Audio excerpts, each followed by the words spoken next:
Joined by Ryan Zimmerman on 106.7 The Nats. You touched on your health for just a second there. Some brutal stretches for you personally between April 28th and June 27th, no games played. Same for July 23rd through August 31st. Was the mental strain for you tougher, or was just battling through the physical part of it?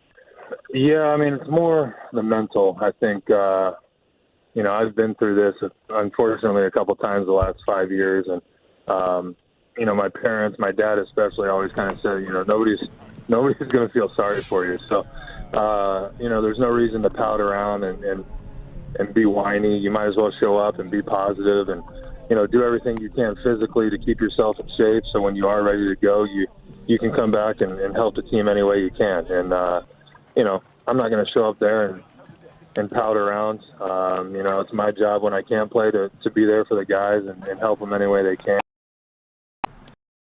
I think that's kind of the mindset of everyone on this team. That's why we get along so well. All right, so let's talk about the mentality of you as a player to play in a wild card game, which you haven't played in. You've played in the playoffs and divisional series, obviously best of 5, but what is the mentality of going into a game where anything can happen?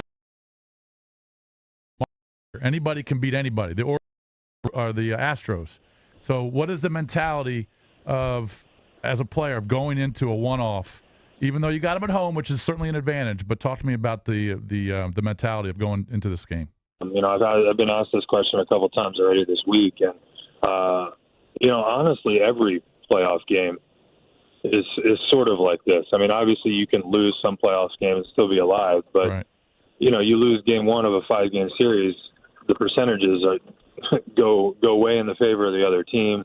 So, I mean, technically, that game is a pretty close to not a must-win, but it's a big game, and obviously, we've played in some game 5s, which are, lose and go home. So I think some of us have some experience with this. At the end of the day, I think the biggest thing is to try and, as much as you can, which obviously you're not going to be able to, but as much as you can, treat it like any other game.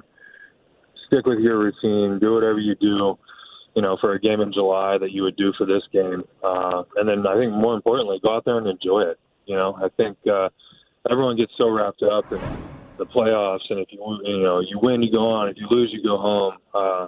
The truth is, a lot of guys play their whole career, don't get a chance to play a playoff game at all. So I think you should go out there and kind of soak it in and enjoy the moment a little bit more, kind of, live for it, relish in it, and, have some fun. I think when people get too serious, that's when things go south. Go out there and enjoy it, and, kind of like, didn't even mean to do this, but kind of like we have for the whole second half of the season.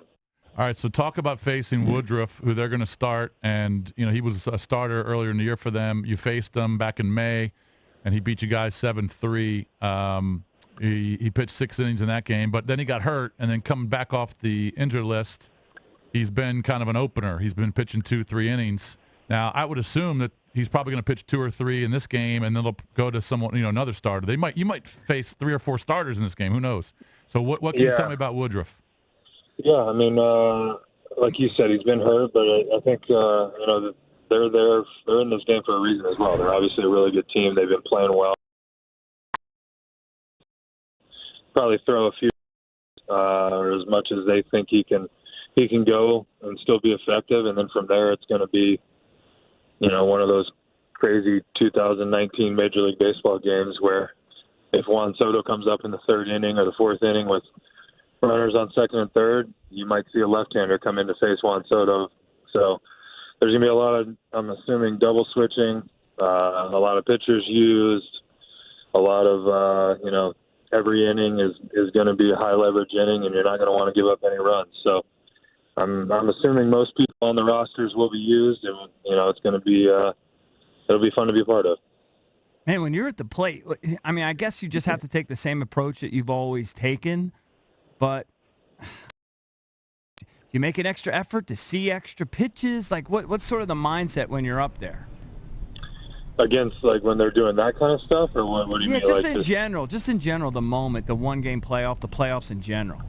Right. No, I think you try not to change it. You go,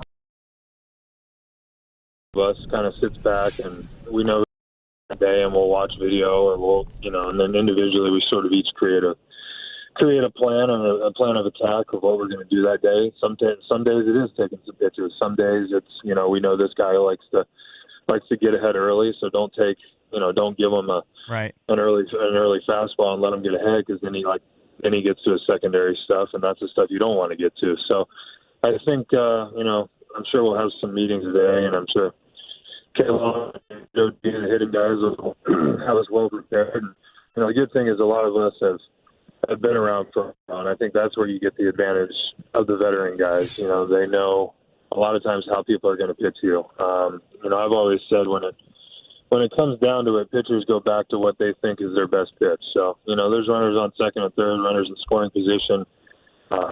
Pitchers might be doing something differently, but I feel like every time it comes down to crunch time, they go back to what they think that they do best. As a hitter, you got to know what that is.